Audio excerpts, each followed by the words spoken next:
Hi there, I'm Christina from hairromance.com and welcome back to my channel. Instead of doing a hair video today, I'm going to be answering some of your questions. I put a shout out on Instagram and on Snapchat and I got some really good questions back. Thank you so much. And thank you so much for all the questions. I can't wait to answer them all. So let's get started. Oh, in case you haven't watched me before as well, yes, this is my microphone. It's my hairbrush microphone. And I'm in my living room today just to be a bit more relaxed.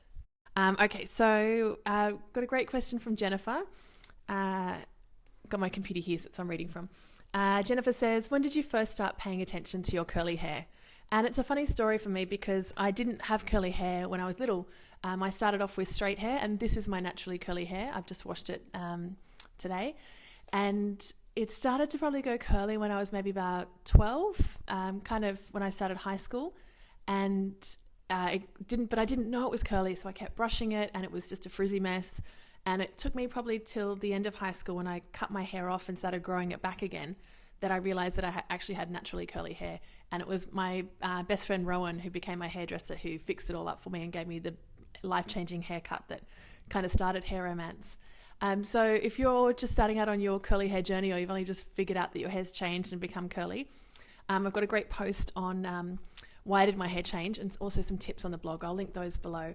But yeah, it's always a long story, and I've heard that if you ask a curly girl about her hair, she'll tell you about her life, and it's just completely intertwined. But I'd say it took me a long time to understand it, and then once I started to understand it, every curl is different. It made it so much easier to be able to deal with it and actually love it every day.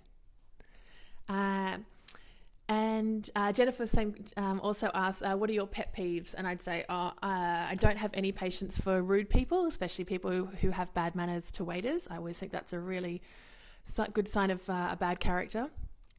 Good indicator, I should say, not a good sign. And yeah, I don't like racists and people with bigoted opinions. I'm just all for kindness, really. And Taylor Joy 101 from Instagram says, how do you tame frizzy curly hair? And I've actually shot a whole video on my curly hair routine, which I'll hopefully link somewhere around here. But I think taming frizzy curls really starts from the shower, because you want to lock in as much moisture in your hair as possible. So rather than trying to fix the frizz once it's there, if you actually start when your hair is wet and stop it from forming, it's just so much easier. And for me, that's a combination of a curl cream and a gel. And I resisted using gel for such a long time because I thought it would make my hair crispy. But what it does is it leaves that little coating on my hair, so when it dries, the frizz doesn't form. And then, like this is now, my hair's full of gel, but it's been scrunched out and it's nice and soft. So I think it's about a combination of either, if you've got curl similar to me, maybe a gel will work, or even just a mousse and a curl cream. What you want to do is lock in that moisture to your hair so you stop the frizz from forming. And then once it's there, I pretty much just braid it, because it's really hard to kind of mask it once it's already there. And also she asks, do the Kardashian products really work? And to be honest, I've only tried, there's a couple of ranges of their products, and I've tried a couple. I quite like the hairspray. I don't think they're terrible. They're probably a little bit expensive compared to comparable products. So if you really like them, I'd buy them and support them. If you're not a big fan, then you can find really similar products in other ranges. I think they're good for what they do, but they're probably a little bit expensive. And Adeline from Instagram says, hello Adeline, any body lotions you'd recommend?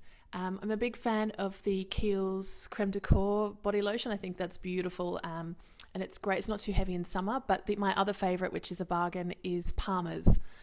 Palmer's cocoa butter, which I just love. I think it smells divine, and if it's a bit too thick for you, they have a lighter formula, but I love that one particularly. And Bren, Orisons of the Year, said, what are the best practices to prevent your scalp from showing when braiding curly hair? I think this is the same if you've got fine hair as well. What you want to do is, it's when you come back to finish the braid is when you can adjust your hair to cover up any gaps. So when you're taking in sections of the braid, it's probably quite tight, or if you've got fine hair, and you'll start to see gaps showing here.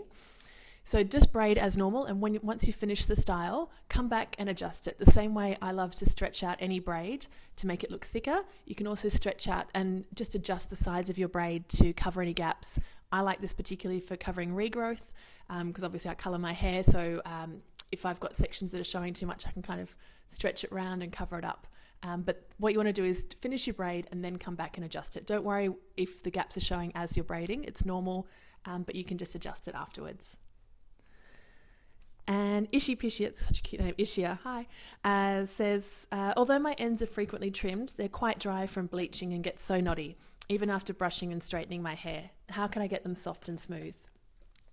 Did you say you colour your... yeah, so you bleach your hair. Similar to me, I don't bleach my hair, but I do get some highlights and colour all of my hair, so I really do hear you. It is going to change the texture of your hair. There's a great product I've just been trialing from Chloran, which is their Desert Date range. It's a leave-in cream. I find that's really nice and soft, and you can use that every day, and that helps to soften up the hair, and it doesn't have any silicone, so it's not really going to build up on your hair, which is good. I would probably say that straightening is one of the causes of the problems. So if you can avoid straightening as often, like I think it's okay to maybe, just depends on your hair, but if you're straightening every day, I think that's too much. You really want to be doing it maybe once a week, and that will help your hair recover.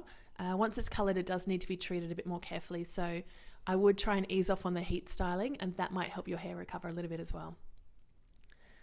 Yo-Yo Flash 66 says, what can you say to those hating on curly hair? I'm going to do a whole video because there was so many great curly hair questions, which I'll do in a full curly video Q&A next.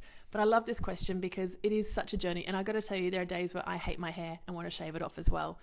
Particularly the times that are worse are when I've been too lazy and I wear it in a top knot like 3 days in a row, and then I have to try and brush it out and it's just one giant knot, and I kind of wish I'd just shaved my head.